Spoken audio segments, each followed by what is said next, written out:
Chapter 8, Alcohol, Anorexia, and Love. I left out some details about what had happened when Kelta left the hospital. In this chapter, we'll rewind the clock and review some things that I left out. Celta had a problem with alcohol addiction, as well as having anorexia. To a lay person, the word would be alcoholic. When we went to AA later, people said, "Hi, I'm Bill, and I'm an alcoholic." I like the term alcohol use disorder better, since I'm going into the psychiatric field, and I prefer more scientific. At this time in the 90s, we used the terms alcohol addiction and alcohol dependence. Kelta had been in the hospital because her weight was dangerously low, and they had to get her to a weight where she wouldn't die within the first 30 days of release from the hospital. Yes, they said that to me. It was March when she got out of the hospital. I found her intoxicated in a single-room apartment to which she had been released. Her father had left her some money to get started. I couldn't understand the situation. I had bought her a pretty short sleeve shirt with a picture of a cat on it. It was like having a girlfriend to be doing this. She had still been in the hospital when I brought it to her. She had liked it. Now, seeing her like this, intoxicated, I felt so overwhelmed and frustrated. I pulled out that shirt that I had bought for her because it made her smile. I said, "Remember this?" I left the shirt draped over the dresser so she would see it when she did get up. I had been seeing her every day when she was in the hospital. Now I wondered if I would find her sober when I showed up. Again, this was not a conventional relationship. I was somewhat concerned that my supervisors on the social work team might think I was doing something wrong. I was still new to the field and had not had any specific education that touched on professional ethics. Later in my career journey, I would have avoided this probably. I had told Kelta early on that I was not meeting with her as part of the staff. I had always told her that we were friends. If someone had asked me, I would have explained this. It just had felt like an unusual way to develop a relationship, and indeed it had been. Plus, she smoked, and normally that would not be attractive at all to me. I hope you understand, dear reader, that I do not judge people based on external characteristics like physical attractiveness. Despite that, her very low weight did frighten me. She was 4'11" and weighed about 60 pounds. That is extreme anorexia. This meant that she was all skin and bones.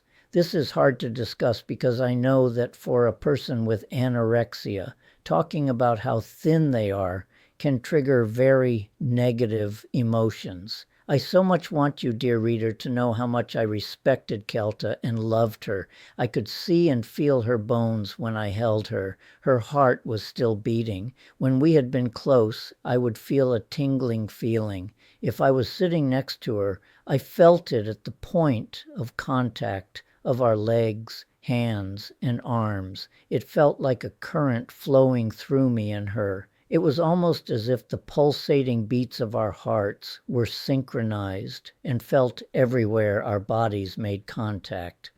Now, I was so sad. I wanted her to be with me. I told her I would be back the next day. I had gone and bought some food from a Subway fast food restaurant. I thought I knew what she would like. When I came back, she seemed so bad. She was passed out. She said she had to leave the apartment because she couldn't pay the rent. I had no clarity of mind to problem solve the situation. I took her to the hospital, a regular hospital, not where she had been, because of her weight and condition. After she was put in a room, I left for a little while and headed home. I had to think of something. It seemed like she would be okay at the emergency room for a little while. I got a call and was told to pick her up. They said they couldn't keep her overnight. I felt my voice assume a voice that was like pleading, and I asked for a little more time and said, "What can I do?" They said, "We are not responsible for her." I had been working on jobs, everything from being a busboy to a waiter. My parents made sure to add to my level of shame for not working as an engineer. It was reprehensible. I would have done anything to get a job that would pay me enough to not need them for anything. I hated my parents, and I would have done anything to escape. For anyone to believe that I was stubbornly choosing to not work as an engineer, that person surely must not be a rational person. I hated them, but I had to act cordial and see if I could shake that feeling. Yeah, I hate to say that, and I only mean to convey what I felt at the time, but I didn't tell out of respect and fear. Many people overuse the word hate. In my experience as a therapist, it is rarely something that people admit to feeling. It's what you feel when you are exposed to something noxious or repulsive. That is precisely what I mean when I say that I hated them. I found them repulsive. She didn't have an apartment and I didn't know what to do when the hospital said that she had to leave. So I decided to take Kelta to a motel in Augusta. She was sober now. We spoke for some time. She said jokingly, "You can say that you spent the night with a woman finally." We had not slept together, as they say. This day didn't even allow for cuddling. I said, "I better get home. My parents think I am working." It's weird how Mom suddenly wants me to be around her while I live there. Growing up, this was never an issue. Now, because I moved in with them, they want to see me. I can't say I don't want to see you to Mom. It felt good to laugh about this.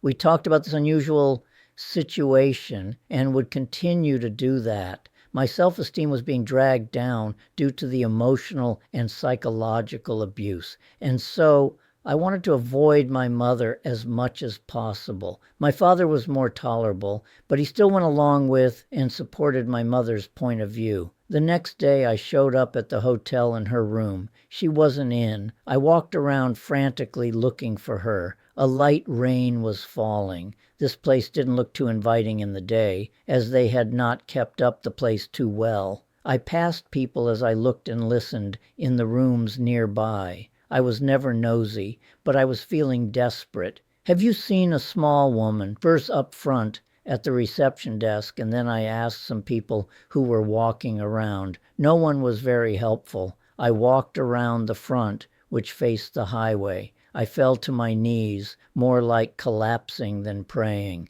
Then I said, in a voice that was audible but not loud, "Please, please help me." I walked back around and spotted someone who I had seen earlier. "You are looking for a small woman?" a woman said. "Yes. Come this way. I think she went in a room over here." We knocked on a door. I saw her in a bed with some guy without her clothes on. What had he done to her? What happened? I could see beer bottles. I must have looked pitiful. I registered voices saying, "Nothing happened. She passed out here." She had been looking for something to drink. I'm thinking, does she look like someone who should be drinking? And what kind of guy is this to take advantage of her? I looked away as she dressed. She had looked so bony that she looked extremely unhealthy. At that moment, I had a mixture of confusing feelings. I had had romantic and intimate feelings for Kelta, and I loved her. But seeing her like this was not attractive to me. My reaction around her when I noticed how thin she was from time to time felt embarrassing and confusing. Maybe it was more like I feared for her health than that I was repulsed by her appearance. Back in her room, I told her that I didn't know what to do. She said her mother lives in Athens, and I said I would take her there. It was about an hour and a half away. We weren't sure that her mother would take her, but I felt like we had to try. Yes, she knew how to get there. I thought, don't call, just go, just show up. We found the house and I knocked on the door. Her mother saw us and said, "She can't stay here." I looked at her pleadingly. I don't know what to do. I tried other things. Tears were running down my face as I said, "I'm scared." She opened the door and we entered. "I'm Bruce. I'm Faye." adding, "We've had problems and fought before." She was small herself, but not sickly underweight. "Thank you for helping. I don't know what to do."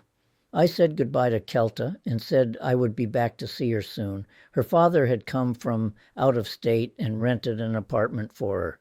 There was one more episode of Celta drinking before things settled into relatively normal life. When I say normal life, I mean she was not drinking. She had gone on what seemed like a binge of drinking and then stopped. There would be one other episode months later, but that was it. This was when I met a couple that was friends of the family. The woman was the one that told me that Kelta cannot love people and that she is a user and a manipulator. She warned me not to be an enabler. Indeed, people with substance abuse or use disorders can be like that. They can act like sociopaths where they use people, lie, manipulate others, and might appear to act like they don't have morals.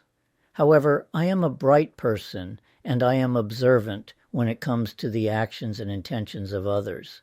Celta was never asking me to do things that I didn't want to do. In fact, I could tell that she was genuinely concerned about how I felt, and she was extremely concerned about my happiness.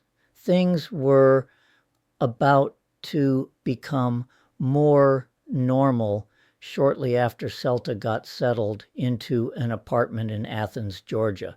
I'll pick up this story in the next chapter where the love story begins to take form and shape.